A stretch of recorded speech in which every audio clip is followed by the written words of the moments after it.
lights are off and away they go. Extremely loose. He's managed to hold on. I think he missed the complete. He's crazy. Side Freitas is on the grass on the infield before. He slides through. He tags Richard Eck.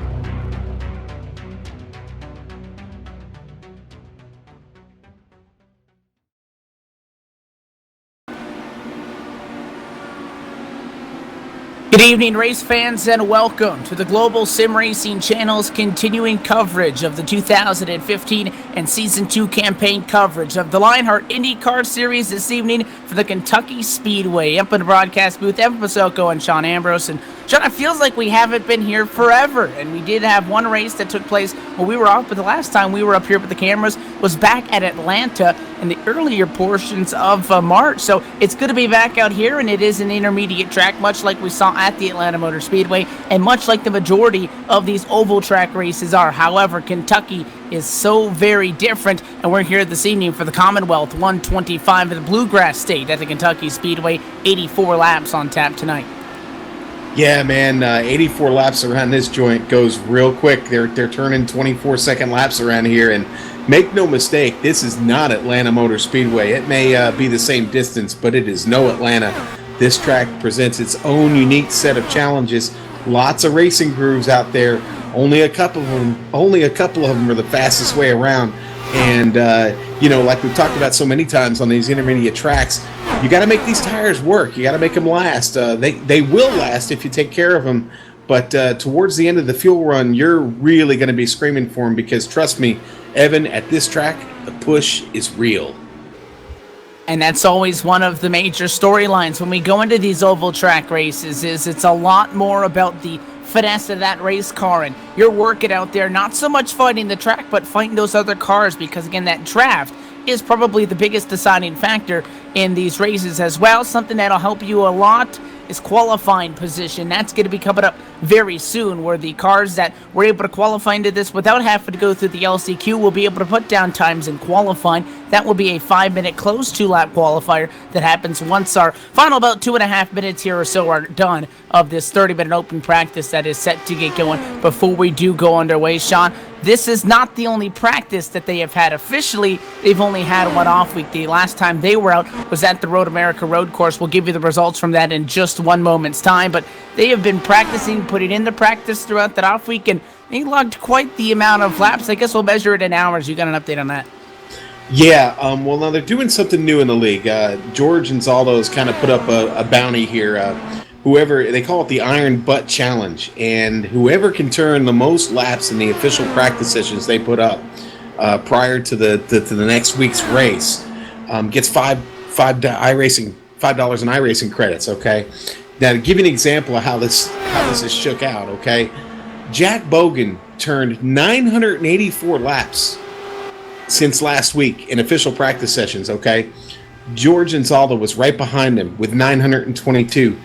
And then it drops to Pierre Deigel, who only put in 507. Okay, over this last week, 30 drivers have turned over 7,000 laps, 7,191 to be exact. So, congratulations to Jack on his $5 in iRacing credits. Congratulations to everyone. The dedication from this league. We're probably going to see close to 30 cars tonight. 30 cars on this track. The amount of practice that they put in, we're bound to see some really, really competitive racing tonight, Evan.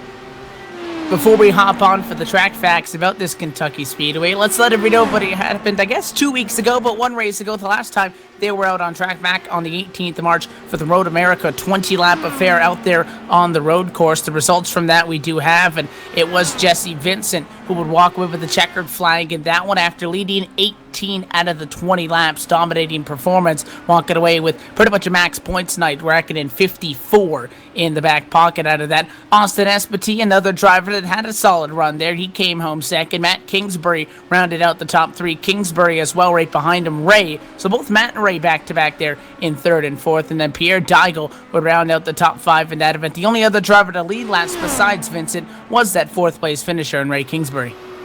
Yeah, and that was due to the pit delta, basically. I went up to Wisconsin, and I watched the race, and it was a blast. There's some really, really good road racers in this series, and Jesse Vincent is proving to be the class of the field on the road courses. He's won 4 races this season, and is looking like the guy to beat right now.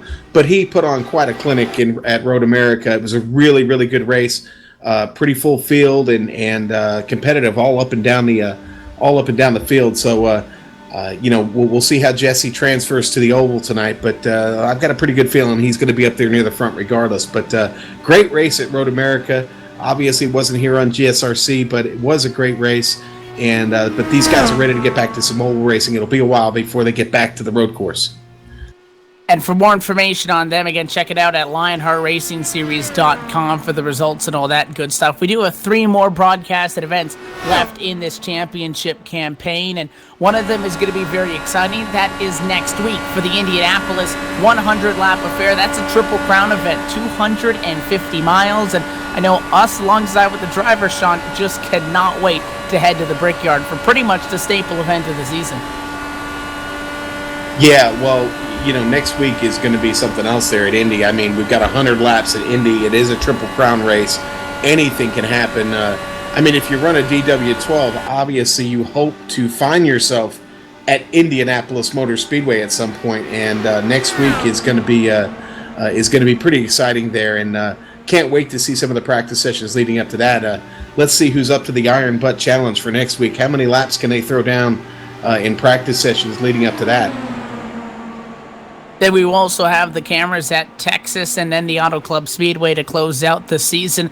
But tonight is round 10 of 18. That means that as of our race 2 weeks ago at Road America, we are now halfway through this championship fight, Sean. We continue to talk about the 3 drop weeks, so 15 out of your 18 races will count for points. As they sit right now, you talked about the driver that took home the checkered flag 1 week ago being dominant. It was his 4th on the season, and that is Jesse Vincent, who sits at the top of the championship standings. Right behind him is Matt Kingsbury. 72 points, however, off of the top marker, and just 8 points behind him is Ray Kingsbury as well. So you got guys like Joe Hassert, Rick Music in there as well inside of the top 5, but really Jesse Vincent right now looking pretty stout when it comes to the championship standings. Tonight though, taking a look for him as he is currently trying to put down the time in qualifying. We have seen times in this season where Jesse has started a little bit further back than he may have wanted. He is now out on track for his qualifying time. We'll see what the 1 car is able to do. He was 8th fastest in practice. He just started his hot lap. Yeah, well, you look at those standings and you see that really it hasn't mattered where Jesse has started. I mean, he's always up there in the top 5, always in the top 10. He's racked up a lot of bonus points, and that's put him. And you're looking at the incidents. He's only got 18 incidents all season, only 18 incident points. So he obviously spends a lot of time on the track and does it clean. That right there keeps you up front, and it's going to be hard to catch him, but it's not impossible. There are a lot of races left here. You do have the 3 drop weeks. There's still a lot of points to be gained and points to be lost. So, Jesse is certainly doesn't have it locked up yet by any means. The Kingsburys are hot. They're fast. They're behind him. We can't forget about Big Joe Hassert. Big Joe is awful fast. He's got to get. Got to quit finding the bad luck, and he's definitely going to do better than 1 win before this season's over. Can't forget about some of these other guys. Justin Laxon having a great season here. Dan Guerin and Michael Gray, John Downing. So a couple of our sponsors right there in the top 10, Justin Laxon and John Downing. They're in the top 10 in this chase for the points. And you saw Jesse Vincent goes to 2nd on the board with now just under a minute left in qualifying. That provisionally has Matt Kingsbury up there. And very coincidentally, all those names that you mentioned, Sean, that are right up there in the tunnel hunt are right up there as well tonight. We'll give you the full field rundown once qualifying officially comes to a close, but let's give you some track facts about this Kentucky Speedway before the Commonwealth 125 gets going underway. This track is located in Sparta, Kentucky, the Bluegrass State, playing host to this evening's race. This racetrack can host 107,000 race fans on any given weekend. It's fairly new, opened back in 2000. It's a 1.5-mile intermediate track track at 14 degrees of banking. Not all that much when you talk about some of these intermediate tracks as opposed to some of the other ones we see, like Texas and Atlanta. Not the most, a little bit of progressive banking you got on the front stretch, 8 down at the yellow line, 10 up against the fence, and 4 down the back as well. Pretty flat, though, when it comes to intermediate track standards. That means, like you said, right when we came on, that the push will very much be real going into this, and that draft is going to be something that you have to finesse. Although you got to be aggressive, don't be too aggressive on it. You got to be gentle. You can find yourself in some trouble. Well, Evan, qualifying is over, and it looks like Matt Kingsbury has put this thing on the pole, and Jesse Vincent going to be starting out there on the outside. Man, what incredible times here! 24.605 is the pole. What a run! And I mean, we're talking. This is awful fast for a 1.5 mile speedway, Evan. And those are solid times as well, being out there with no draft. Wait till we get out there in big packs, and we'll see some of the lap times that these guys will be putting down throughout this race. But you said it right there, front row of the pole time with that 24.605 is Matt Kingsbury. Jesse Vincent will start alongside in second. P3 to Big Joe Hassert will roll from the inside of that row number 2. Fourth position to Tony Lurkog. And around the end of our top 5 is the 06 of Dan Guerin. Yeah, and they're starting in 6th. Justin Laxton, we were just talking about him. He's been solid all season.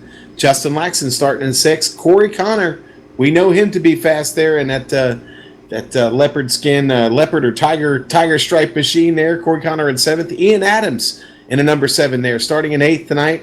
George Unzalo with a great qualifying run there in the top 10 and the number 6 there in 9th place. And Jack Bogan in a number 20. Rounds out the top 10, Evan.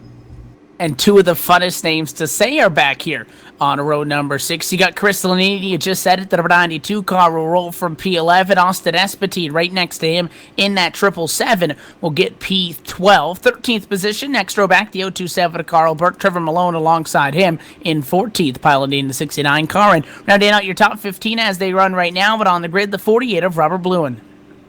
And in 16th, the 888 of Michael Gray. In 17th, in the Dominatrix powered machine, number 25, Kristen Nelson. In 18th, John Downing in the number 82. In 19th, Jason Robarge in the number 64. And in 20th, rounding out the top 20, Alfred Shepard in the number 9.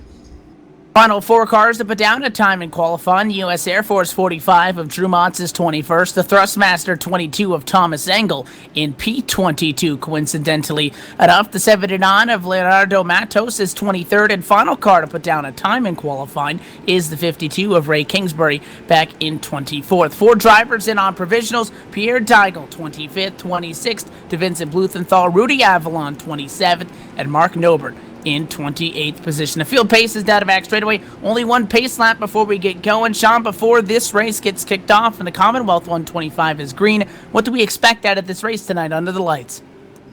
You know what? I've seen a lot of the practices that they've had up. What do I expect? I expect a lot of tight racing, 3 wide, maybe even 4 wide at times. But I definitely expect to see a very competitive, very fast race. I have a feeling the caution flags just might be to a minimum tonight, Evan.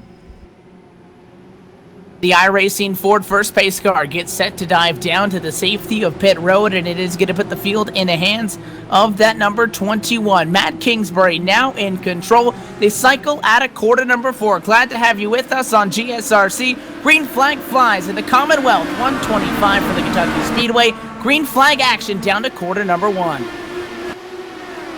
And the back of the field is across the line. Looking good here. Everybody going 2 by 2 into turn 1, Evan. Single filing out inside the top 10 for a moment as everybody tries to build a little bit of momentum and get a fight going. You see Joe Hassard, he sits P2 right now, coming out of the corner. He wants to get P2 rather from Jesse Vincent. Thinks about going high, and Vincent stays down on the inside, continuing to be side by side. That battle for second, not all that far in front, though, is Matt Kingsbury. P1 has the advantage of clean air. The guys behind you are going to have the draft. It's all about protecting that preferred lane down the back straightaway up against the fence as your race leader. And Evan, this is a really hard track to catch the draft on. Once you lose it, if you lose it by yourself, you're really in trouble. You're not going to catch him. It's nearly impossible. Now, if you've got a couple or a few guys to work with, you've got a good chance to get back up there, as we're already seeing several packs start to spread out here on this track. Yeah, Justin Laxton, one of the names who we're talking about on the grid there. That car is P6 right now. He was just in a 3-wide battle, and you see that entire lead pack, the leaders in the shot, as well as all the way back to about the 8th place car, who are within 5/10 of each other as they run right now. Laxton kind of finds himself right in the middle of it all. He kind of has a front row seat to the battle in front of him between Dan Curran and then Jesse Vincent as well, down on that bottom lane. So far, so good, though, for Matt Kingsbury. And you talk about that draft separation. Top 6 now within 4/10, 7th on back, over a second off of the top spot. That's where you find Corey Connor. And I'm going to go all the way back to 28th spot, the last spot right now. Rudy Avalon in serious risk of losing the draft here. Already all the way back there is going to have a really long race if you can't catch these guys quick. He's already almost 7 seconds off the leader. Not a lot of time to sit around and then pick your poison. You got to get going if you did not get a qualifying effort that you would have wanted. Quite a few drivers put down single-digit times in practice, such as Leonardo Matos, who was 6th fastest, or Carl Burke, who was 7th fastest in practice. Both of those drivers starting well outside of the top 10 and find themselves mid-pack at a couple of seconds already off of the top spot. This race clocking in at just 84 laps and 126 miles, the official distance. Not a lot of time to sit around and pick your nose before you get going. The top few cars, again, continue to break away. Not quite minding their P's and Q's, though. They're keep on fighting. Look at the 06 car all the way up to the outside lane. That opens up the door for Justin Laxton to go inside. Yeah, George put it up top there and letting Justin come down below there. Pretty good move there. But, I'm just all through the field right now. You were talking about guys that were fast in practice. Pierre Deigel, he's got a lot of work to do, man. He was second quick in practice, and right now finds himself mired back in 22nd place with a lot of work to do to get back to the front of this thing. A little bit of contact, and it is into the negative end of the 20 of Jack Bogan. He found some slight contact as we went down to corners 1 and 2. Believe the car making a pass on him was Trevor Malone. Slid up just a little bit, or Jack came down nonetheless. He lost a lot of time. They went 3 wide around him as a fight between Austin Espetit and Drew Mott split him down on the inside lane. That's going to cause Bogan some time as he slides back. And how about more 3 wide coming off of quarter number 2? Right in the middle of it all, or at least trying to be in the center of that. Austin Espetit contact as right in behind him, the 45 of Drew Motz gets into the left rear. Nobody's spinning out, but that was a very close call on these open wheel cars. Yeah, and you know what? I've seen it happen here in the practice sessions. You can't flat foot this track. You can certainly try, but if you've got somebody to the outside of you and you both try and go into that turn flat foot, something's got to give there, and contact is certainly possible. What you've got to hope is that you keep that contact to a minimum and not take a 4X and take any significant damage, because you got to remember here in the LionHeart Racing Series, no resets. You don't get any breaks here. If you wreck the car, you're going to have to take her in and get her fixed, because these things don't drive well if they're damaged. So far, 10 laps have already been done and completed. Matt Kingsbury, still your race leader after starting on pole position after being the 11th fastest car in the practice session. Still sits up front. Big Joe Hassard is not letting him get anywhere, though. That number 11 entry is staying tucked up right behind him. And because they're not really fighting for the top spot, as you look at that battle and then the people right behind them, single file is the fastest way around if you're tucked up behind somebody. They were getting a little bit of time over 4th on back. That position occupied by 53 of Justin Laxton. He will lose that spot as both Dan Curran and Tony Lurcock make a move on him down on the inside lane. So shove Laxton back to P6, exactly where he started, and that allows those top 3 to break away just a little bit, though Jesse Vincent trying to hang on. He'll be able to do so with a great run out of 2 and down the back straightaway, keeping those top 3 cars within 2/10. Hey, I'll tell you who's got a great run going here so far. Leandro Matos in the number 79. We haven't talked about him much this season in the Flamenco Indy machine there, number 79. He started in 23rd. He's made his way up to 18th. About to get a position here on Krista Nelson there and put himself up to 17th place. But he is working the traffic well and moving up to this field pretty quick, Evan. Him as well as, how about Drew Watson at 45, started 21st. He's up to 13th as well. A fair gain for that entry. A couple of guys continue to move forward in this race. Over the top 8 have stayed that way. They may have shuffled up the running order, but nobody that has started inside the top 8 has fallen out of there, so they've mixed it up amongst themselves, and there's actually a fight for that position as we speak. Ian Adams in the number 7 car up on the outside lane. Looks like he's trying to find a way around Corey Connor, and Connor doing a good job of electing to protect that inside. Maintains that positioning down the front stretch and then into 1. Ian's going to tuck in behind them, right behind them as well. Trevor Malone in a fight with the 777 of Austin Espity. Jack Bogan there as well. Again, that 20 car made great progress early on. He slid back after contact. He's trying to make up some lost ground. Yeah, Big Joe Hassert taking over the lead there from Matt Kingsbury. Oh, wreck on the front straightaway. Couple cars into the fence. John Downing is stopped up against the outside wall. Somebody else barrel rolling down the front straightaway. Caution flag flies, and it's Leandro Matos. Just talked about him in the number 79 car. Only got one machine, and that car is torn up.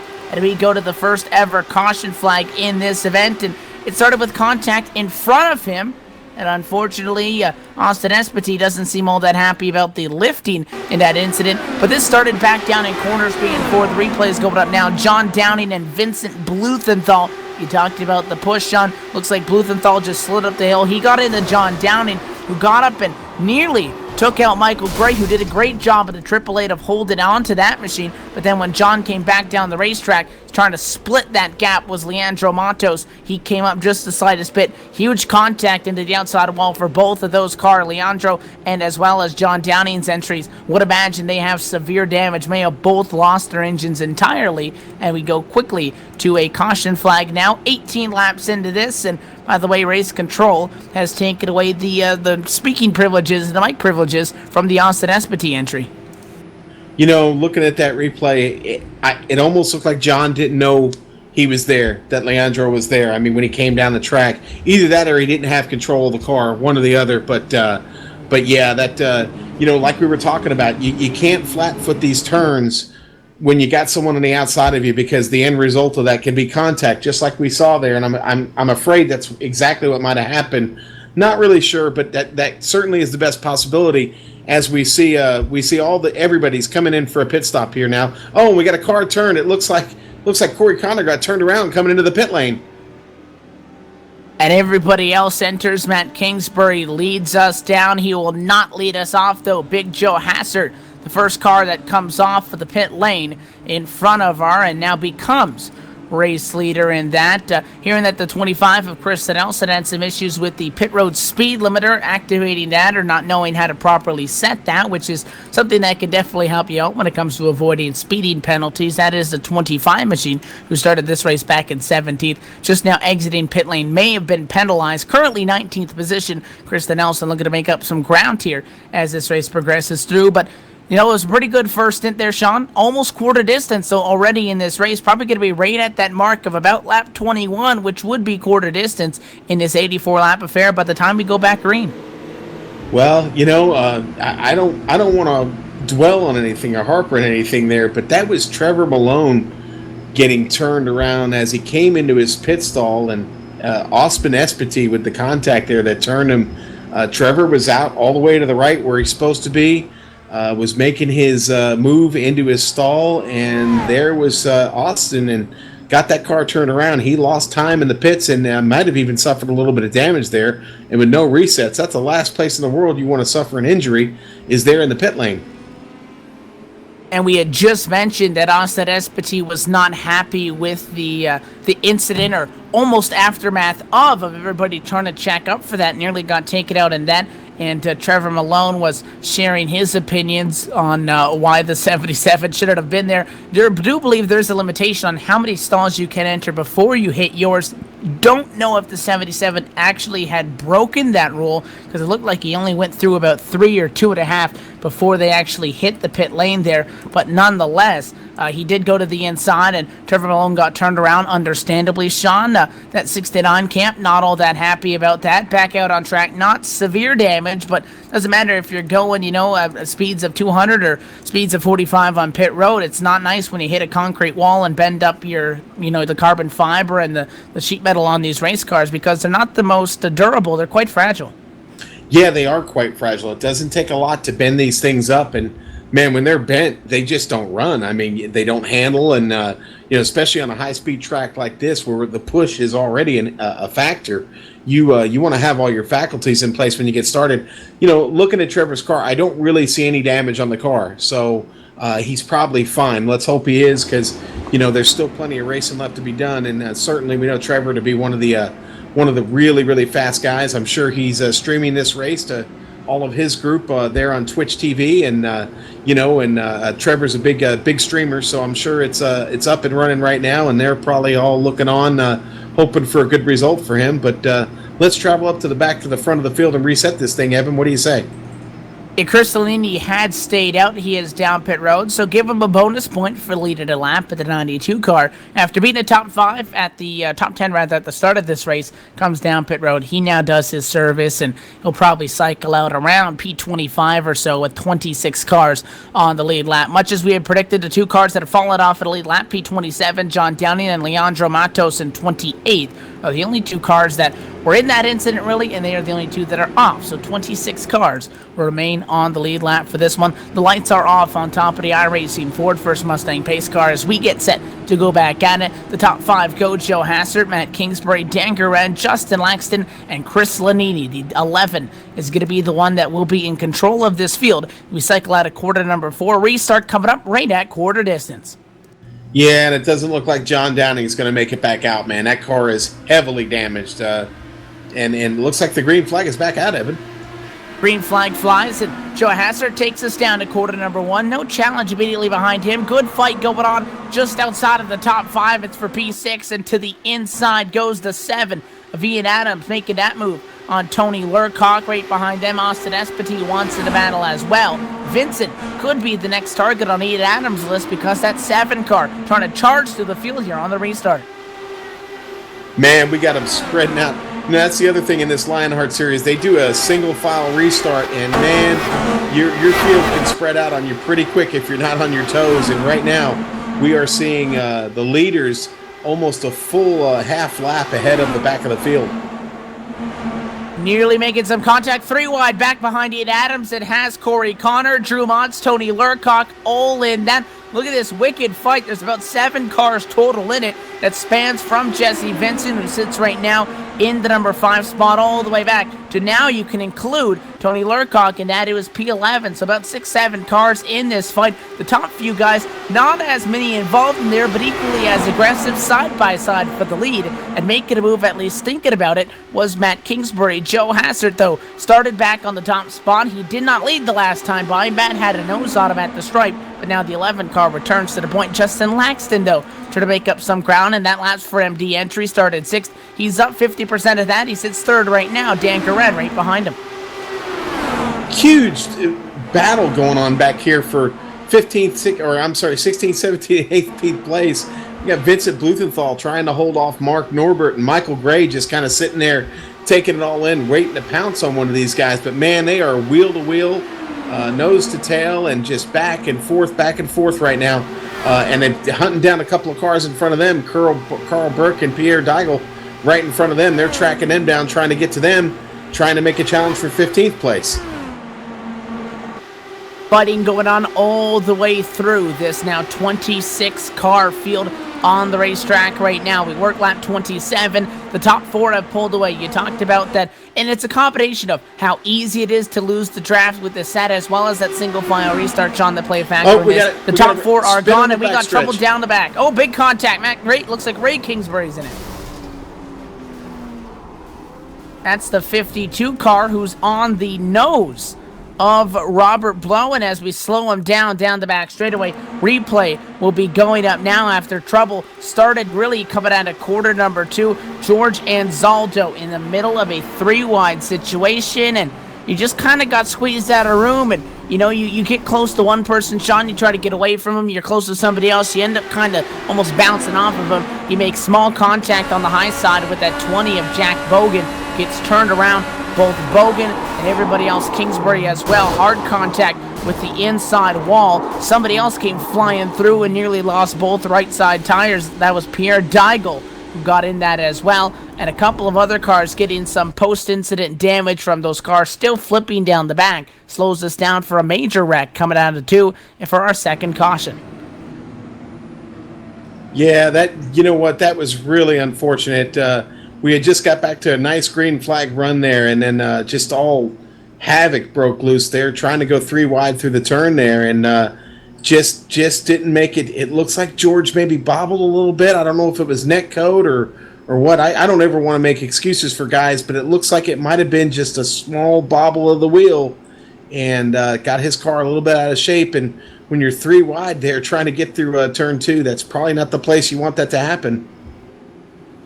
We talk about the pit strategy entering this race as these guys run a 60% maximum capacity fuel cell. That's going to put you at about 30 to 32 laps on a run in a full tank of Sunoco race fuel. This race is 84 laps in length, so you're thinking come in right about lap 52 or so, you might be able to take that all the way. Still shy from there, but at least at this point, if you are to come down pit road, make it a 1-stop, if not a 2-stop race from this point out, depending on some of the varying strategies that we have seen. The majority of our leaders just pitted on the last yellow. That was about 10 laps ago, so wouldn't anticipate a lot of them to come down this time. Looks like a couple of people may in that second half of this lead lap group, but pretty much you're going to be splitting this next remaining portions of the race. Might have to stretch the fuel a little bit, but I believe you might be able to do it on a 1-stop. Might want to take a splash here under one of these cautions, though, to make sure.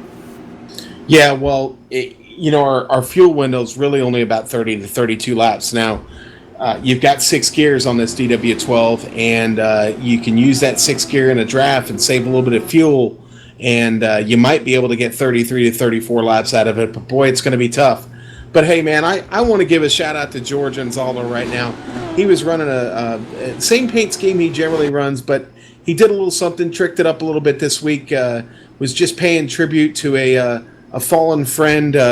My former vehicle, my BMW, has got a little note of respect there on the side part of the car, and I just wanted to thank him personally for saying goodbye to my BMW in style. It's a shame he doesn't look like he's going to get back out here under full power, and that's really a tough break for George, because I know he put in the laps, as we talked about early in the race there, the Iron Butt Challenge, and he was second in laps all week, and I know he put in the time, and he's just got to be really frustrated right now, with himself, and probably just with the race period that he wasn't able to get a better result tonight. But George will be back next week at Indy and ready to go, just like he is every week. And just like I said, wanted to give a shout out to him and thank him for that little note of respect here this week. He's got a lot of BMW logos on that. Good thing he kept the Honda one, because I don't know if a BMW power plant would be legal per the league session rules. Another thing you see on that race car is Overdrive Graphics. That's one of the sponsors that makes this series possible. You need to give a shout out to Justin Laxton and everybody at Overdrive Graphics who provide iRacing paint schemes, apparel designs including t-shirts, hats, and driver uniforms, as well as the most cost-effective 2D and 3D motorsports rendering. Follow them on Twitter at OverdriveGRFX, and then as well Sim Posters back on for the second straight season. John Downing, you'll see him out on track as well. A high-quality printing service that specializes in high-resolution prints from screenshots. So make sure you guys check out and support both Overdrive Graphics and Sim Posters for making the LionHeart IndyCar Series possible. Yeah, and Overdrive Graphics has been a great sponsor for this league, and will continue to be, I'm sure, for a long time to come. And their paint jobs are just top-notch. They're all over these cars here in the LionHeart Racing Series, and they were also the ones who provided the wonderful LionHeart Racing Series sticker, which you can get from the league by just making a small donation to the league. They are a non-profit. They will take your donations and help fund this league. They give out lots of trophies and plaques and fund all these practice sessions and all these iRacing dollar bonuses. So, Overdrive Graphics, a big part of that, and we can never thank them enough. I got one of those nice little stickers sitting right next to me here as we get set to go back at it for the third time and now second time off of a caution flag. The pace car is going to get out of the way, and it is going to be Joe Hassert in control of this field. When does he go? He can go for the pace car to the drop of a green flag. Real long hesitation on this one. Now he's on the loud pedal and a green flag back out at the Kentucky Speedway. Question is, where is that cutoff going to be? 3 wide down the front straightaway. Contact the 45 of Drew Mott's hard into the inside wall. He got hooked and turned by Pierre Daigle. Both of those cars destroyed. Tony Lurcock is hard into the inside wall as well, off of the racing surface, and no caution. No caution, but Mott's still trying to make his way off the track right now, and not doing it real quickly here. So I don't know what he's doing here, but yeah, that was hard contact right there. He got a good jump, Drew did, and then right there, Pierre trying to split the middle there. Just honestly, a bit of an impatient move early on in this race.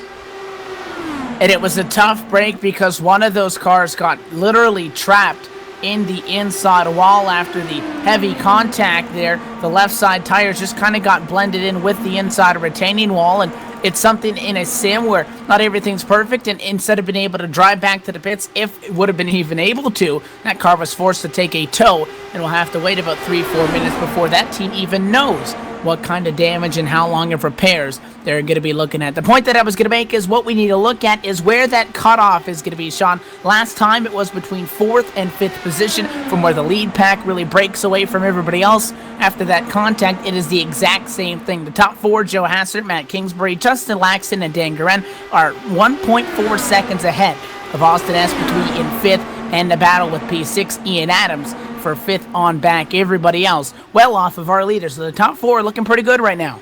We got to reckon 4. Caution Looks like flag Rudy Avalon back out. Yeah, Rudy Avalon in the Kmart machine, the Kmart Haviland machine.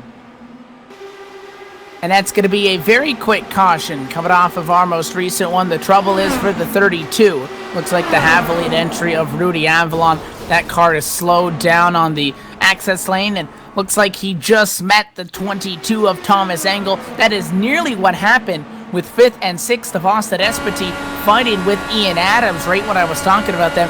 They got very close to doing this exact same thing, but it looks like Rudy Avalon on Thomas Engel. Looks like Thomas went up the slightest bit, Rudy came down, and they just met each other in the corner. Unfortunately for Rudy, he's the one that ended up in the fence. Yeah, and Rudy does, and Thomas Engel keeps going, but I don't know, man. Thomas looked like he was holding his line. Rudy just was coming across the track quick there, and I think he got to a point where he couldn't hold it up anymore, and just that little bit of contact was just brutal. Now Rudy has got the toe bent out on that car pretty bad, and a front wing missing, so we don't know how much repair he's going to be able to get here, but he might be able to get that machine back out. We'll see. You take a look at the pit lane, just about 13 laps short of being able to make it on fuel, so most likely, unless you're coming down for damage for the second to last time tonight, leaders down the pit lane. Joe Hassert entered second last time, let us off. He will enter P1 and exit exactly the same. Matt Kingsbury exits second, which is where he came in. Swapping it out for 3rd and 4th, though, Justin Laxton will slide to 4th, and going up from there is Dan Guerin, and the 06 car is going to be able to move up to a P3. Seeing if anybody stayed out right now, Michael Gray, Thomas Engel have not come down pit road. They may come down because we saw this strategy earlier on in the race. A car stayed out, got that lap lead, and then came down pit road. It does look like Thomas Engel's hitting the access road to get that machine fixed. We'll have to see the strategy call, if any, will continue for the 888 Race Center entry of Michael Gray. He was 11th at time of the yellow. Yeah, heard a couple guys here trying to check Michael Gray's car for damage. I don't personally see any. He looks to be pretty straight. No, there is damage on the right pod. He is crunched up there a little bit on the right pod. So that is going to make him a little bit aero slow, but could still be competitive. He may still come in for another pit here. We'll see. And he does stay out to the point that he is going to be the leader at the start-finish line. So if the objective is to do that, then he would come down pit road next time by, rather. But you do see the right side damage on the side pod as well. And it looks like the back wing may have been crunched in a little bit right behind that right rear tire on that race center entry. But right now, at least, He is scored as our leader and just about 5 laps shy of the halfway point. Once we get there, although this race is short in itself, these guys are really going to run out of time. Yeah, well, hey, time is ticking here, and yeah, we are just almost halfway through this thing. It seems like we just started 5 minutes ago, but I'm a little surprised that we're at what is this, caution number 3, I think, Evan, and I didn't even think we'd see 3 cautions tonight. But hey, things happen on the racetrack. Guys get to racing close, and trouble happens. So we'll see how the second half of this race goes. But so far, it's been a great, fast race. Lots of battling going on up there, and we've seen some positions change up here towards the front, some people who started up front early have made their way to the back of the field. So Tony Lurkhawk, one of those guys, started up front and right now is finding himself here 4 laps down and right now in the pit lane. So with lots of damage. So anything can happen tonight, but we still have a lot of racing ahead of us here, Evan. And Michael Gray does not elect to come down pit road, so it is going to be the 888 race at a Red Bull entry. That will be the control car on this next restart. We'll have to see how bad that damage affects him. This will be in the top spot as we single file out as the lights go out. Restart going to be coming up right at lap 8, or right at lap 40 rather. That'll put us at 45 laps to go. I do want to remind everybody to stay up to date with everything GSRC, GlobalSimRacingChannel.com, and check out every broadcast that's coming up this week. Saturday, April the 4th, the MX5 World Tour Series, Round 7 from Bathurst, going to be going on air at 2 o'clock in the afternoon Eastern, 11 a.m. Pacific, and then as well in 1 week's time, back out for our second Triple Crown race on the LionHeart IndyCar Series season, Wednesday, April the 8th for Round 11 from Indianapolis. That one at 10:35 p.m. Eastern and about 7:35 p.m. Pacific time for the start times on those. Again, more information online, GlobalSimRacingChannel.com, Twitter at GSR Channel, Facebook.com/Global Sim Racing Channel. So we get set to go back at it. Let's see what Michael Gray can do with this. 25th in practice, 16th in qualifying. He's got damage on the top spot.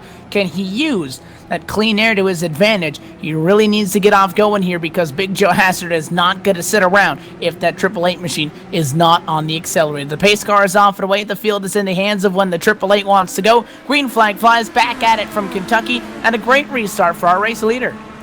Yeah, he definitely got the jump, didn't he? And he needed to, because we're going to find out here real quickly what this car can do, Evan. That little bit of damage, is it going to hurt him or is it going to help him? I don't know. We're about to find out. We will have to see because, again, these restarts, it is the closing rate that is so great when you look at Joe Hassert right now, flying up to the outside lane. Can he complete this pass? It looks like that just not having the sheer straightaway speed because of that damage is what's holding Michael Gray back, because no challenge as Joe Hassert goes to the top spot in that number 11 machine using the outside lane to complete that pass. He goes to the top spot. 3 cars all over each other for third. The battle is going to be for second to the outside. Dan Guerin trying to make a move onto Matt Kingsbury's right behind him. He's trying to fight, however, with Justin Laxton in that laps for MD entry. All of this just behind Matt Kingsbury. Good fight. Nothing working, though, for Guerin. He has to jump down in line, as it is Laxton able to defend P4. Poor Ian Adams. He's like a man without a country right now. Stuck behind this front pack. They're moving away from him. He's stuck in the middle. And then he's got this pack right behind him of Mark Norbert and Krista Nelson, Vincent Blumenthal, Jason Robarge, all trying to catch up to him right now. But Ian's just kind of hung out there by himself in the middle. It looks like he's about to get some help from that pack behind him, though. Maybe get that whole second pack back up to the front here. But quite an interesting look here on the track right now, as we've got one pack out in front, one car in the middle, and another pack right behind him. And the swapping continues up inside of that top pack, and really it's just the one car going backwards. We were talking about how bad that damage may be. You see Michael Gray right in the middle of this hole in that 888 machine, was passed by Matt Kingsbury, was passed by Justin Laxton. Now it's going to be Asa Espiti and Dan Guerin right behind him. That would be the next few cars to try to make a move on him. You see Espiti go down to the inside, and Michael Gray knows that he's off the base. He had that restart, John, but it's the damage that's just holding him on straight speed. When you go down these straightaways, you're taking a look at guys that aren't damaged, top it off at about 216, 217 miles an hour. Coming up short from that number is that 888, and he's just getting out of the way at this point, trying to let everybody go on by. However, they don't want to take their time getting around him and let our leaders to get away as they have done so the last 2 times. Hassert, Kingsbury, and Laxton top 3 within a tenth.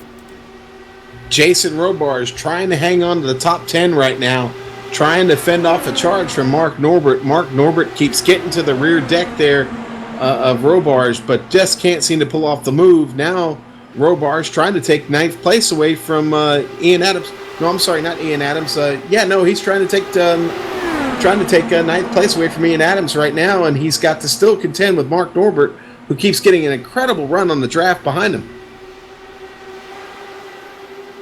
Drivers continuing to discuss over the radio as we have 16 machines that are still on the lead lap. Pretty much everybody that is off at the lead lap but P17, 2 laps down, Thomas Engel, is behind the wall because they are out with some pretty severe damage, and again, without any quick fixes, which for those that may be unfamiliar with that term on the iRacing service, essentially you get a quick fix. You don't need to sit down there and wait time for the crew to repair it. Essentially, they pop a new chassis right off of the hauler and you get set going right off of the race shop floor. That's not available to these drivers, so you really have to work with your car. But this is the biggest lead pack that we have seen all race long. I told you once we got past the halfway point, these guys would be going for it. Top 7 cars in a second, and contact inside, big trouble. Coming out of quarter number 4, barrel rolling down the front, straight away the 777 of Austin Espety. He got into another car that was turned around, and just as I said that they were starting to get racy, trouble strikes in 3 and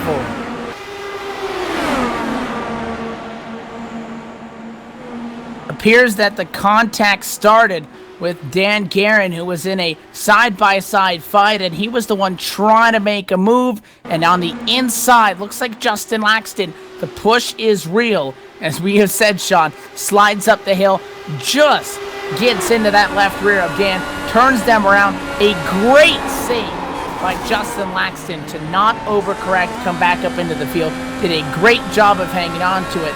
Unfortunately enough for us at Espety, a little bit of net code should have been clear, but maybe just clipped, at least in the Sims mind. The left rear of Espety went up and over, landed on the lid of that car, and then Espety went barrel rolling up into the outside retaining wall. Caution flag flies, and he is immediately taking that machine behind the wall. He was already not all that satisfied with some of the 3 wide that was going on earlier in the race, and he takes it behind the fence. And looks like we got some trouble coming into the pit lane. Looks like Jason Robarge is into Michael Gray, and looks like Laxton's pointed the wrong direction. What happened there in 4? Justin just came on and apologized to everybody, but he said that the car just went around on him. It looks like he was off the transition there, off the turn and onto the flat of the pit road. The car just spun around on him, and everybody checked up behind him. Little contact on Krista Nelson's car there, but yeah, it did wreak a little bit of havoc there trying to get into pit lane.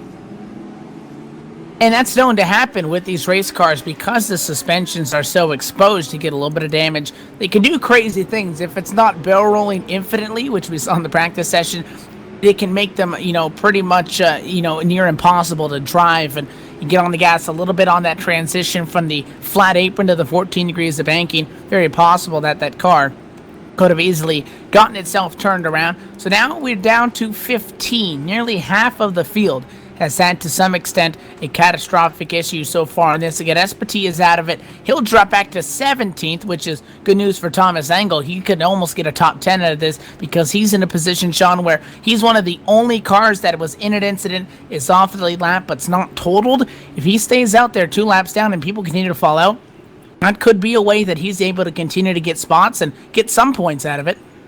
Yeah, I mean, it certainly could work out for him. I am really surprised at the amount of attrition tonight, to be honest with you. Evan, I didn't see this coming going into the race, to be honest with you. The practice sessions have been great, and the practice races have been even better. The amount of attrition tonight is really a bit of a surprise to me.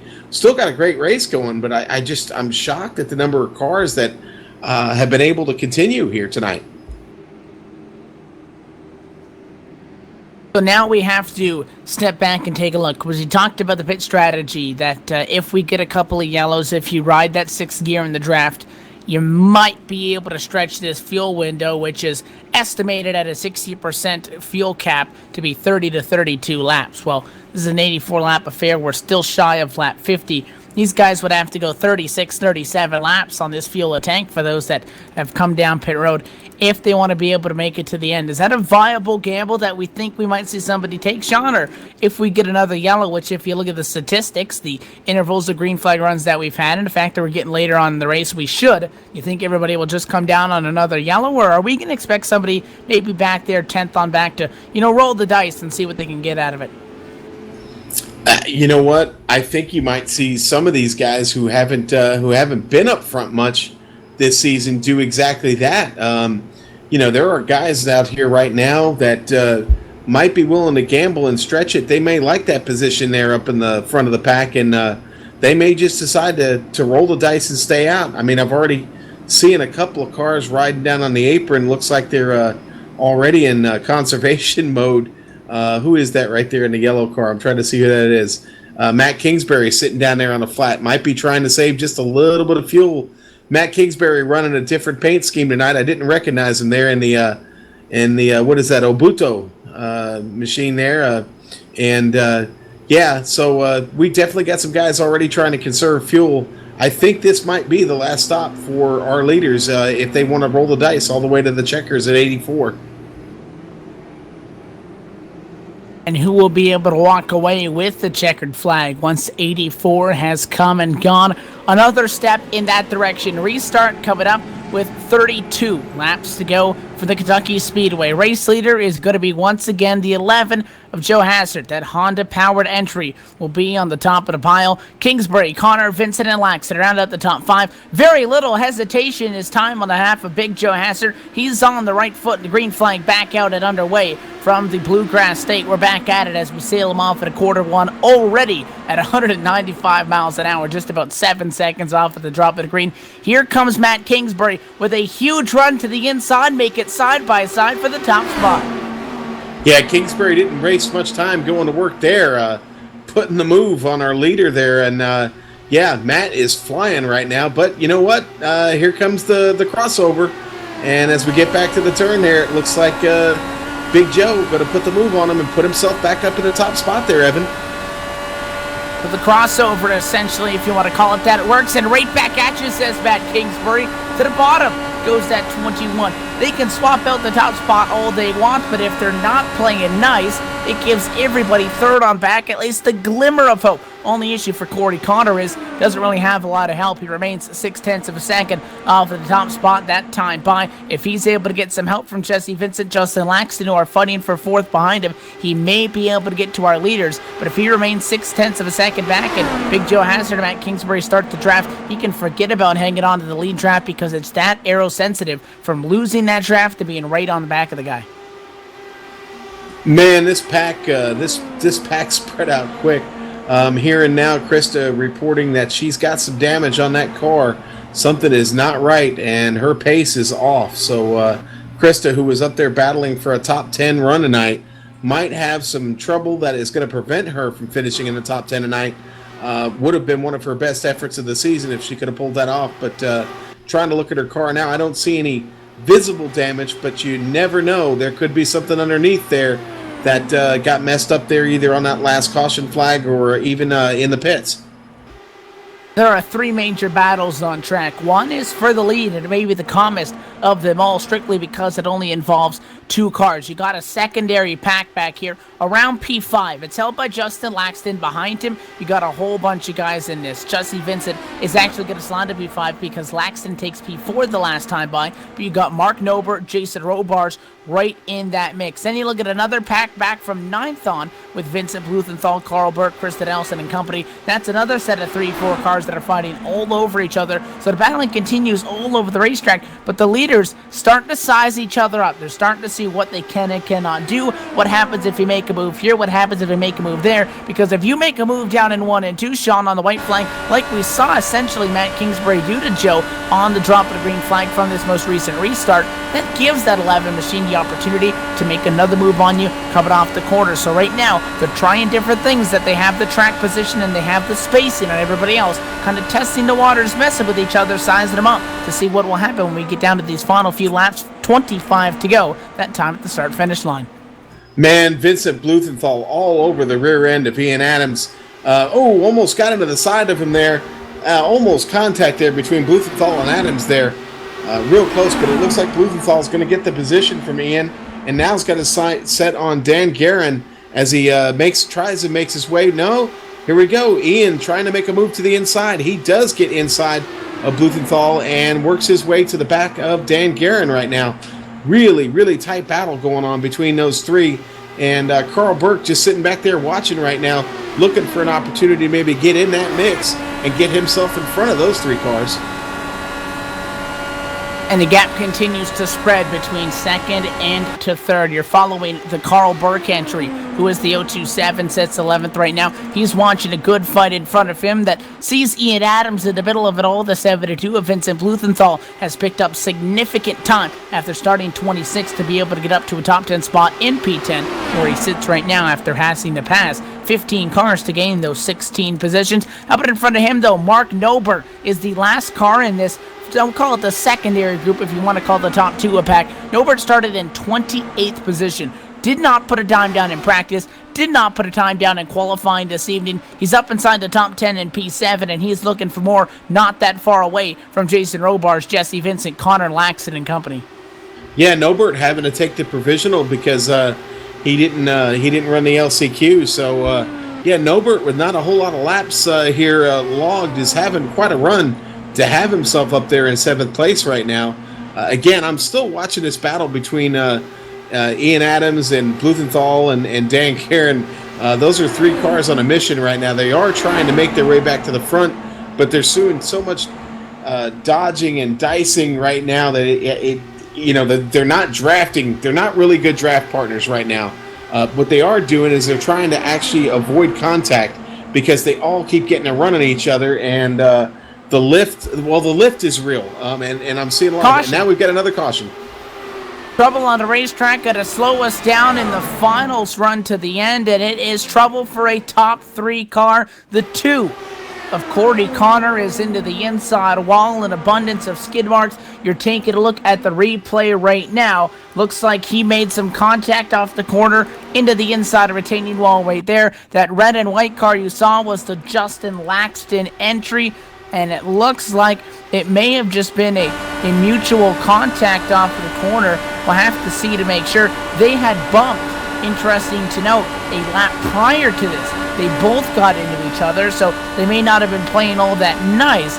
And it looks like it was Corey who came up on Laxton's line off the corner, over Laxton may have been pinching a little bit now, trying to defend that positioning, and unfortunately for Corey, turned him right into the inside wall, trying to lock it up and keep it off, but the back end came around and smashed that left rear tire into the inside and probably destroyed the rear suspension in that car. He's limping down pit road. You know, Evan, I've looked at that replay now 4 times, and I keep seeing the same thing. Just ever so slight contact. Certainly nothing intentional there. Corey was probably flat-footing it right there, and car just started to maybe drift up the track ever so slightly. But Justin held his line, and it was just, again, slight contact that caused that. And unfortunately, Corey was on the losing end of that battle there, and a recipient of some pretty bad damage that's probably going to affect the rest of the race for him. And just as we felt like we were starting to get everybody spread out, the leaders were just kind of messing around with each other, having some fun, 1.5 seconds to the good. We're going to find ourselves stacked up, and now we're going to be within the point that once we go back green, it's going to be 15 laps to go. You can probably expect at least another yellow, the way the trends tend to go when you get closer and closer to the checkered flag. And as well as the old saying goes, cautions breed cautions. But with 15 cars on the lead lap, would you want to be in the lead position, Sean? Because we've seen on multiple times the leader can get past. And it's on the restart where it happens the most, because you get that good jump, okay. But then everybody's flying up. They're doing 190 miles an hour in 1 and 2 on the pretty much to get up the speed lap.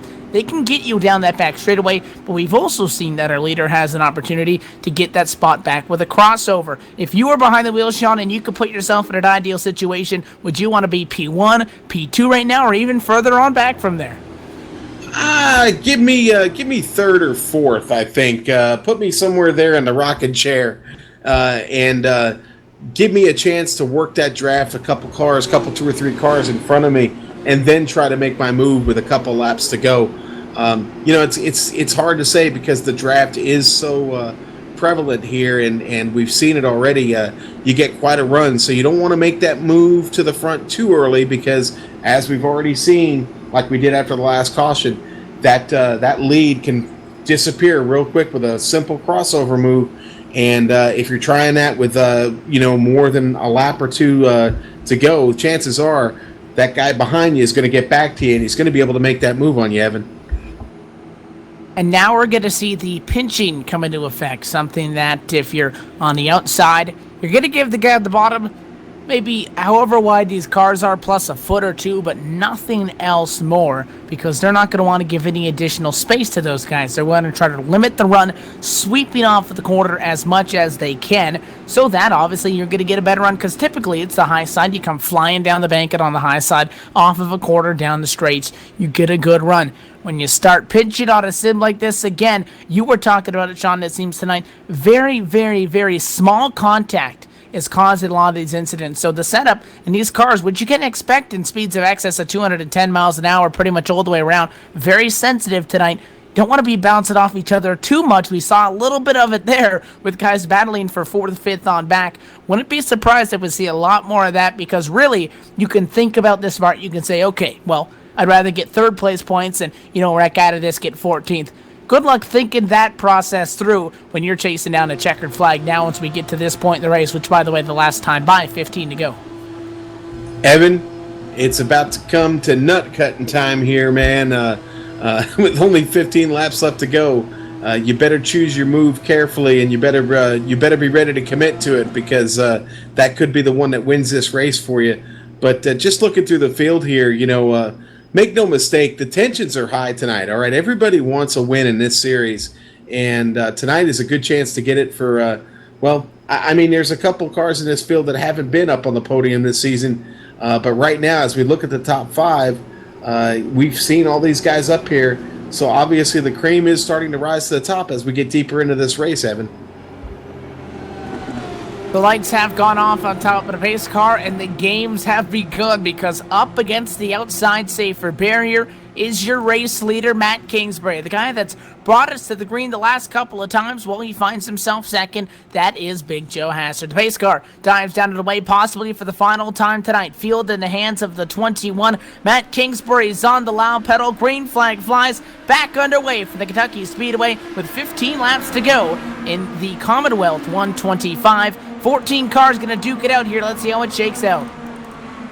Man, I have a feeling several of these drivers are going to be reaching for that Kentucky whiskey here before the, as soon as this race is over. Let's not get anybody doing it while the racing's going on, but I have a feeling Kentucky whiskey will be a player in the pits tonight. And we saw exactly like we talked about in our little discussion on strategy. Car that was second leads that time by. Goes to Joe Hassard. Made the move down the back straight away, but then you saw Matt Kingsbury come right back at him. Now back to the inside. They're just going to swap it out down the back and then down the front, because now Joe Hassard goes back to the control spawn. You see the great run that they get with that slingshot move once they step out of line. Same thing going to happen this time by. What would that have been if that would have been a finish 0.08 of a second in favor of the 11 that time at the start-finish line, but Matt gets clear of Joe down into 1 and 2. I don't expect this swapping to stop anytime soon, because they go right back at it. Well, don't give up on Laxton and Vincent either. They're lurking, all right? They're working. It looks like they're maybe even trying to work together right now, do a little bit of drafting, trying to get the Kingsbury and Big Joe. They could still pull this off. There is time, as we right now have 11 laps left. They're going to have to work together, though, right now. A little staggered as Jesse Vincent, P4, sits a little bit higher up on the line than Justin Laxton. Goes to the inside. That's going to make it a fight for P3. That is not going to help them out speed-wise if they want to be able to catch the Kingsbury and Joe Hassard battle up at the front of the field, who continue to go inside and outside of each other. Battle separated by just thousandths, if not hundredths of a second at the line every single time through. But they gain time on Jesse Vincent. They gain time on Justin Laxton, because they're fighting for third. If they want to be able to get him, I think that 1 in the 53 need to cooperate just a little bit. This time by the start-finish line, Joe Hassard on point, 10 laps to go in Kentucky. And hey, we've seen Ian Adams here make a move on Jason Robarge in that Robar's in that DuPont paint scheme there. Jeff Gordon, familiar-looking machine there. And Ian Adams making a move on him inside here. Ian's going to try and get up there and get to the back of Jesse Vincent and Justin Laxton right now. He's going to try and get there. He can do it. He's got the fast machine, but he might need a little bit of help. And I'm seeing here Alfred Shepard right now back there in 13th place. He says he's got a pit. So interesting. I'm not sure exactly what he did there, why he's got a pit, but interesting that he's got a pit here within the last 10 laps. It gives you a good understanding on how this draft works when you take a look at these camera angles, like coming down the back. Didn't know we were at Talladega, but it looks like we're tandeming out there. There are 3 sets of 2 inside the top 6. You look at our leaders, Joe Hazard and Matt Kingsbury. Behind them, 3rd and 4th, 2 cars by themselves, Jesse Vincent and Justin Laxton. Then 5th and 6th, 2 cars by themselves, Ian Adams and Jason Robards. That's the way that the draft is shaking out, to the point where they can stick right with each other, but not enough to the point where they're unable to get to somebody else and get to one of those other fights, because pretty much all 3 of these battles are separated by 9/10, we'll call it a second to make it easier, from each other, making it a 3-wide battle for that number 6 spot. A couple of the guys coming to this. Caution now with inside of 10 laps to go. Big change up in this, as this will completely change the change of this race. Caution flag flies, and now we get set up for one wicked finish. Yeah, it looks like Dan Guerin might have found a little bit of trouble out there. I'm trying to get to the replay right now, but yeah, it looks like Darren and Krista hooked up a little bit. Krista had to check up just a little bit, and the push was getting to her there, and she had to check up a little bit. And Dan was just a little bit too close there, but man, this restart is going to be critical right here. With just a few laps to go, I think we'll probably have about 4 or 5 laps left when this green flag comes back out, and we know how quickly positions can turn over here, Evan. The finish of this race is going to be an exciting one for sure.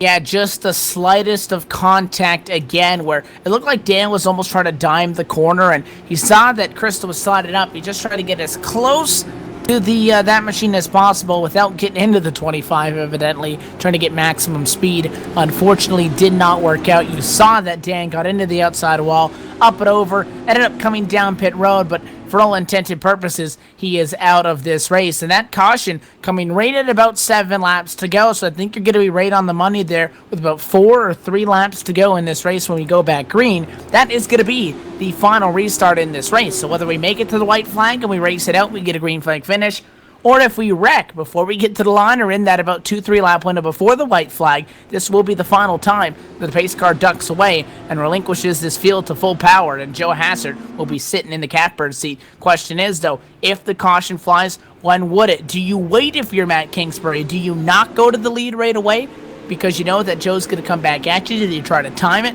Or is it just pretty much going for it? 12 cars going to be in contention for this, as they're the ones that remain on the lead lap. You know, for as fast as Big Joe and Matt Kingsbury have been, don't give up on Vincent and Laxton here. They've been doing a lot. They've been chatting a lot back and forth here. I don't think either one of them wants to see Big Joe or Kingsbury win this race. And I got a feeling they're coming for him here on this restart. So let's keep a close eye on the number 1 of Vincent and the number 53 of Laxton, because I think they might have a little something for those two up there in front there, Evan. They will stack up as this. Big Joe Hazard sits on the top spot. There's no inside or outside because, again, via league procedures, it is going to be a single file restart. Matt Kingsbury will be in second. Third place, Jesse Vincent. Fourth to Justin Laxton, Ian Adams rounding out the top 5. P6, Jason Robards. 7th, Vincent Bluthenthal. Carl Burke at 8th. 9th to Mark Nobert. Krista Nelson right now inside of a top 10 running spot in P10. 11th to Robert Blowen and Michael Gray in P12. Those are the 12 cars that are on the lead lap and could be, and most likely will be, shuffled up here by the time it is all said and done. The lights on a pace car remain on this time by the start-finish line, so we're looking more to green-white checker, 2 to go range. We'll have to keep an eye on that. Position battle still going on for P13. 2 cars are 1 lap off the lead lap. Alfred Shepard and Thomas Engel are still able to fight for that spot. Engel's down on the pit lane. Dan Guerin was right there, but he is elected to bring that machine behind the wall. He is done, and their night comes to a premature end. They'll still be able to walk away with the 15th place finish, but now officially, that after starting with 28, more than half the field has had issues tonight. Sean, we're only left with 12. I can't go back to I can't help but to go back to what I said before. I'm really, really surprised that the attrition rate has been so high tonight. But hey, you know what? We're gonna get a great finish here. I know it's gonna happen again. I'm looking to Vincent and Laxton to shake things up, and Ian Adams has been fast all night too. I wouldn't give up on him yet either. Any one of these top 5 cars, Jason Robarge, who's had an incredible run in that Drive to End Hunger machine, started in 19th place up to 6th. He could still be a factor in this thing. Vincent Bluthenthal, another one of those guys that's had an incredible run, started in 26th, got his way all the way up to 7th. So, yeah, anything can happen here, Evan. But again, I'm looking to Vincent and Laxton to kind of shake things up here as we get restarted. The question is, do they flip the switch in the flag stand and take the lights off of the pace car? Yes, they do, as the caution lights around the Kentucky Speedway and on board for that iRacing.com Ford First Mustang pace car have gone out. We will restart as we work lap 82 right now on lap 83 of 84. That gives us 2 circuits around this 1.5 intermediate speedway to the side, the Commonwealth 125. No overtime in iRacing, and no overtime at IndyCar, so it's completely irrelevant. But if we do get a caution before the white flag, this race will end under caution conditions. If we get a white flag, doesn't matter how many cars pile in it, first person to take home that checkered flag and cross the start-finish line walks away a victor tonight in Kentucky. The lights are off. We get set. 3 miles to decide our winner for round 10. Here we go. This is going to be exciting, Evan. I can't wait, man. You take the call and bring us home, baby. Well, the games have started again because you see they ride the outside retaining wall. Any advantage or maybe disadvantage that you can put on somebody else. No more playing nice. A checkered flag hangs in a balance. Pace car down and away. Joe Hassert in control, attempting to guess that restart, was right behind him, unable to do so. Green flag flies. The top 2 are all over each other at 2 laps to go. Yeah, it looks like Jesse Vincent and Laxton might have been asleep a little bit there, but they're not too far from him. They can catch him. Let's see here. It's going to happen quick. Down the back straightaway for the penultimate time. To the outside lane goes the 21 of Matt Kingsbury. Right behind them, Jesse Vincent and Justin Laxton. Did they make it to the white flag? Coming out of quarter 4. Peeking low, no room. Big Joe Hassert, 1.5 miles to the checkered flag. Right behind him, Matt Kingsbury. Jesse Vincent to the inside. Gonna make it side by side for P2. Is that enough to allow Joe Hassert to run away with it? He's good by 2 car lengths. They're still door-to-door for second, and after Vincent tries to get 2 at a time, he'll hold up both himself and Matt Kingsbury. They bounce off each other at a 4, and the checkered flag, the Commonwealth 125, give it to Big Joe Hassert, the 11, taking home the hardware as they wreck after the start-finish line pretty much. Great battle for second on back. Big win for Big Joe, and Jesse Vincent almost tried to pull that thing off there. Just didn't quite have enough there at the run. Did get some good help from Justin Laxton on the restart there. He stayed with his partner as they kind of strategized there during the yellow flag. And a great run there for Jesse to get up to 3rd place. Great run for Matt Kingsbury, but Big Joe gets a big win here tonight at Kentucky Speedway. It's going to be the second checkered flag on this 2015 Season 2 campaign. He burns down that number 11, a Honda-powered LionHeart IndyCar Series entry down on the front straightaway. He is the victor tonight after starting on the inside of row 2, P3. Led a couple of restarts, and they were in perfect preparation. Defended the inside line coming out of 4, and, then pretty much Jesse Vincent did the rest for him, keeping Matt Kingsbury at bay in a side-by-side battle, and a well-deserved second trip to victory lane. We'll talk to Joe, possibly Matt Kingsbury, Jesse Vincent, and more, because the GSRC post-race show coming up from the Kentucky Speedway, the Commonwealth 125 to Big Joe Hassert. Stay tuned, because post-race and interviews from the pit lane coming right up.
Back live at a Bluegrass State at the Kentucky Speedway with the Commonwealth 125 and around 10 of 18 on the Season 2 2015 campaign with the LionHeart IndyCar Series on the Global Sim Racing Channel has come to a close with Big Joe Hassert on the top of the pile. He takes home his second win on the year. You're listening to the GSRC post-race show. Let's give you the full field rundown to let you know where everybody stacked up, when it was all said and done. Matt Kingsbury and Jesse Vincent fought it out for second. They finished second and third respectively when it is all said and done. As you take a look at the intervals on the board there, Justin Laxton would be able to come away with the fourth, and Ian Adams with a P5 at the end of it all. Jason Robarge in sixth. Vincent Bluthenthal goes from 26th, nearly gaining 20 spots to finish in P7. Eighth position would go to Carl Burke, and then Mark Nober, after starting 28th position, goes 19 in the positive to finish P9. Rounding out your top 10 was the 48 of Robert Bluen.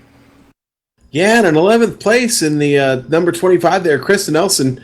Tough night, kind of up and down the field for her, but she does manage to get an 11th place finish on the lead lap. Right behind her in the 888 of Michael Gray in 12th. Last car on the lead lap, and then we start going down to the cars behind here. Alfred Shepard finishes in 13th place, a lap down. Thomas Engel in a number 22 finishes 14th, a lap down. So those are your two cars there, a lap down, and then everybody else had trouble, and attrition became a factor. Dan Guerin there, 15th place in the 06. Corey Connor in the number 2 there finishes 16th, and Ospen Espity in the 777 there finishes 17th tonight. 37 laps down. Tough night for him. Rudy Avalon in number 32 had some success early. We saw him running really well, but then got caught up in one of those cautions there. Finishes 18th. Tony Lurkhawk in a number 42 finishes 19th tonight. And in 20th place, Drew Motz. Tough night for Drew. 53 laps down and 20th there in a number 45 machine. And continuing on with the trend with the drivers that had some significant issues, to say the least, this evening at the Kentucky Speedway. 21st position was that 55 of Pierre Deigel. The 20 of Jack Bogan comes home in 22nd. 23rd to the 6 of George Anzaldo. Chris Lanini back in 24th position for the 92 car. The 52 of Ray Kingsbury comes home 25th. The 69 of Trevor Malone in 26th, 27th to John Downing. And a guy that was looking like he was going to surprise us, Sean, had a really good start, did not come to fruition, and that was the 79 of Leandro Matos, who comes home 28th and shotgun on the field. Now to get the interviews kicked off, we're down on the pit lane, and we've caught up with our third place finisher in all of this after starting this race right up pretty much where he finishes it all. Started second on the board, was pretty much a top 10 car when you talk about practice-wise, and coming home at the tail end of the podium was trying to scrap for that top spot when it came down to it all, but Jesse Vincent comes home in third. Jesse, you got a copy? Jesse Vincent, Sam Pizzoco, Sean Adams, got a copy?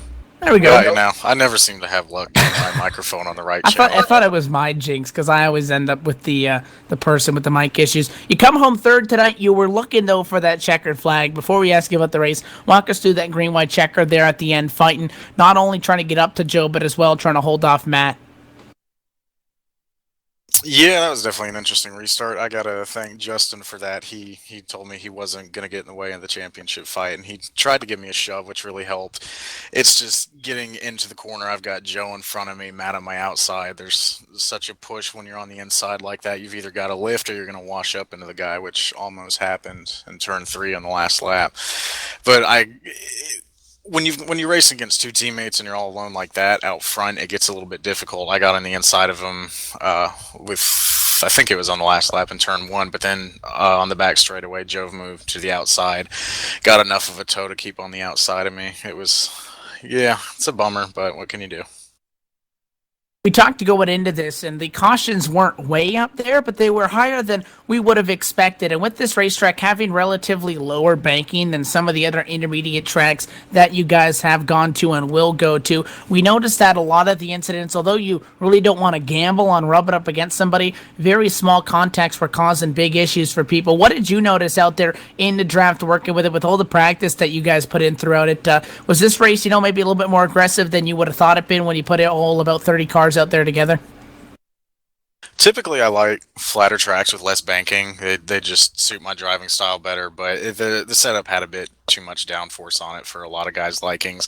Kind of reminded me of Fontana. If you're out front, you can run the bottom pretty much, and nobody can get by you. But if you're in the back, you get even half a car width of dirty air on you, and you're going to go washing up. Made it pretty difficult. The small contact at a place like this would definitely be easy because when it's flatter, you've got much higher G loads into the corner, so even the smallest bit of contact will send you spinning.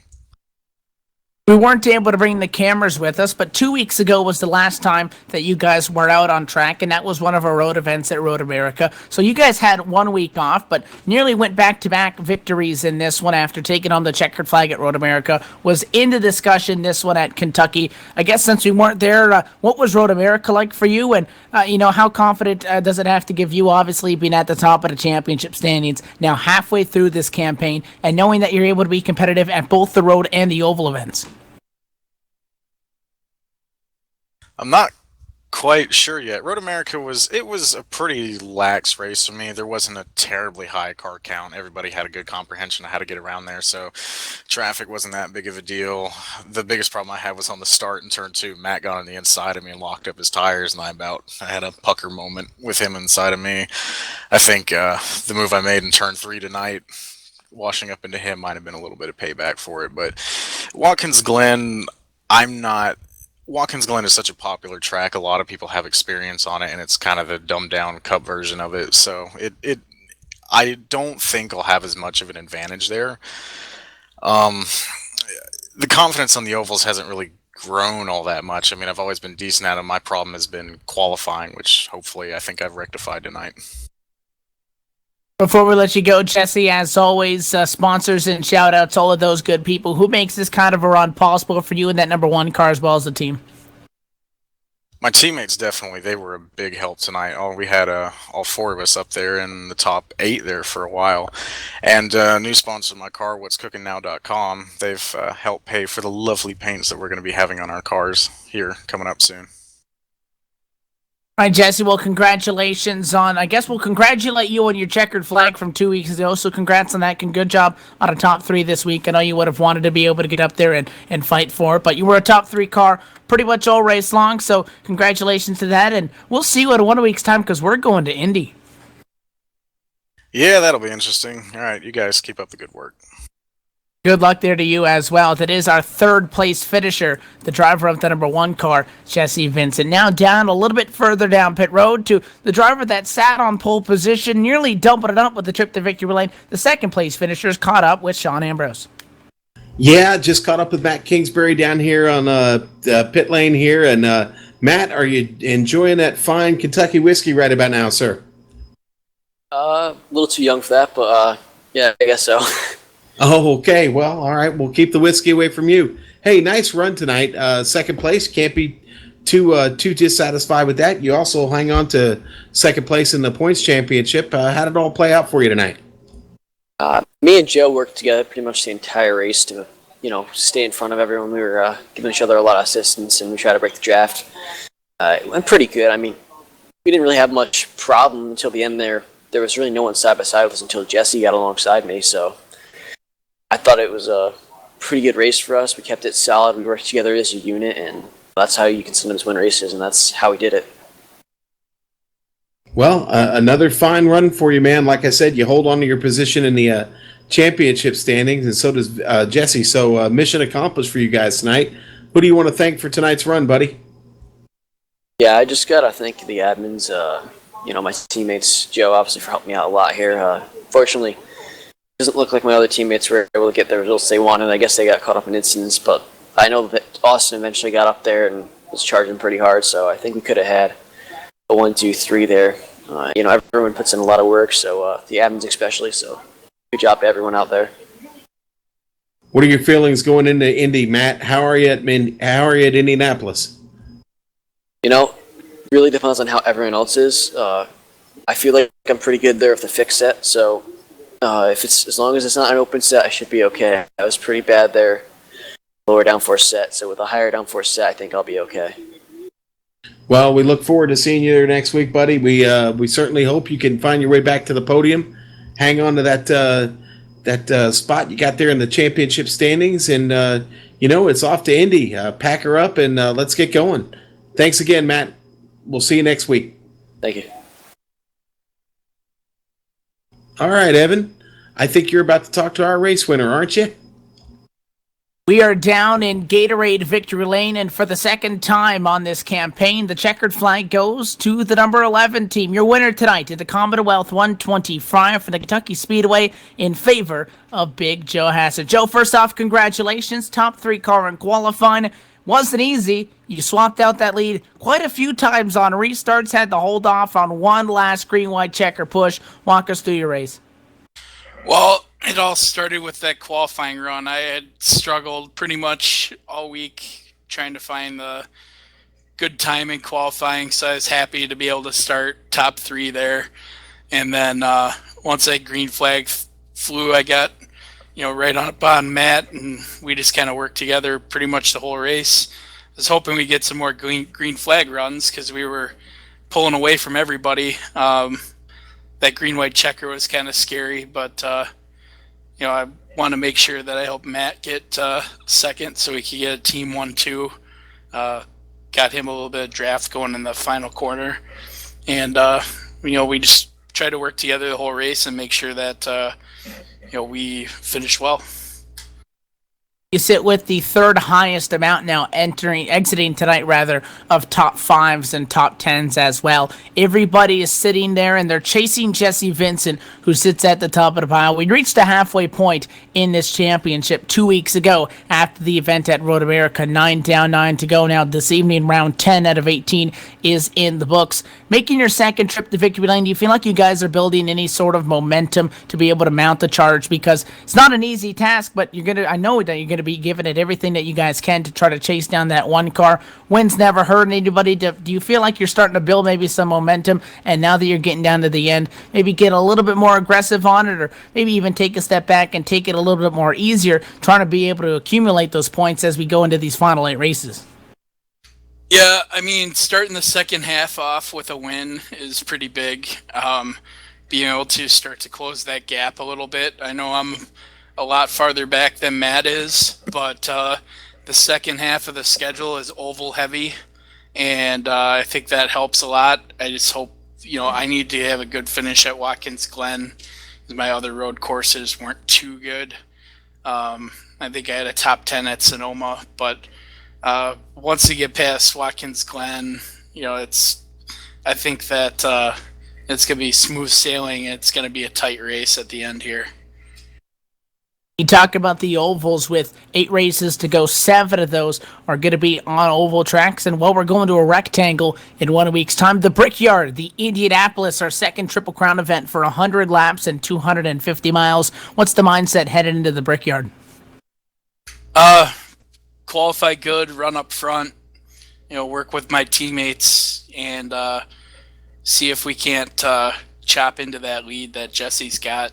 If we can finish podium positions again and gain some points on the leader, we could take a big chunk out with that double points race. So we're definitely going to be working hard this week to make sure that we're on the same page and that we're able to get that goal accomplished.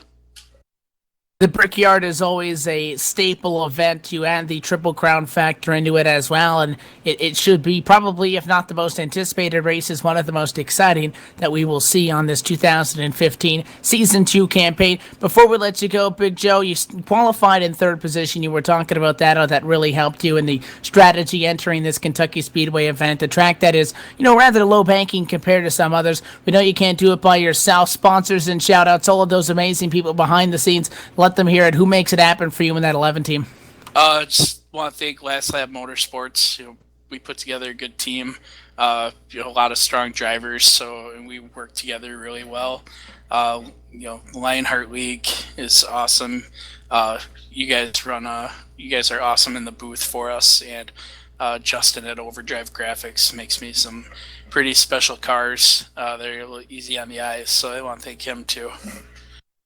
Well, the Big Joe Cam was out in full force tonight. Congratulations on the trip to victory lane the second time this season. Hopefully, for our sake and maybe for yours as well, we'll see that 11 car up front and in victory lane again rolling forward. But again, congratulations and good luck. We'll see you in Indianapolis. Sounds good, Evan. Thank you. Again, that is your winner tonight after being P12 in practice, qualified on the inside of row number 2 and took home his second checkered flag on this Season 2 campaign with the LionHeart IndyCar Series. Your winner tonight in the number 11 is Big Joe Hasser. We talked to the top 3, and before we step away, Sean, we don't have to wait quite as long to be back out with the cameras because we'll be in Indy in 1 week's time. Final thoughts on the Commonwealth 125? Yeah, well, it is time to load these cars up and take it to Indy. We don't have very far to go here from Kentucky to get up to Indianapolis, so short trip, but lots of preparation will go into Indy.